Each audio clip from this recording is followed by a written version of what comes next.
யாராவது உங்களை திட்டினா இந்த ஒரு ட்ரிக் தெரிஞ்சா லைஃப் ஈஸி ஆகிடும். ஒரு நாள் புத்தரிடம் ஒரு மனிதன் வந்து ரொம்ப கோபமா திட்ட ஆரம்பிச்சான்.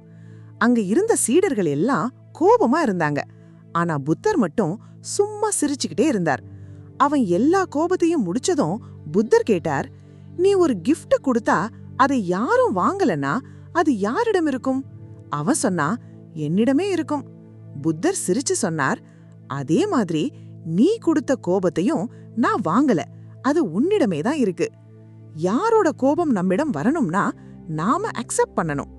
இக்னோர் பண்ணிட்டா அது அவர்களிடமே திரும்பும். அந்த மனிதன் அதிர்ச்சியாயிட்டான். அவன் தன் தவறை உணர்ந்து மன்னிப்பு கேட்டான்.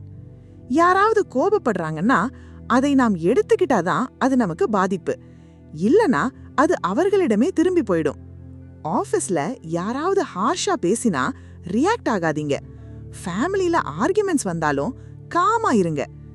எல்லா சிச்சுவேஷனுக்கும் ரியாக்ட் பண்ணணும்னு அவசியம் இல்ல. சில நேரம் சைலன்ஸ் தான் பிக்கெஸ்ட் ஸ்ட்ரென்த். இந்த மாதிரி சிம்பிள் லைஃப் லெசன்ஸ் வேணும்னா ஃபாலோ பண்ணுங்க.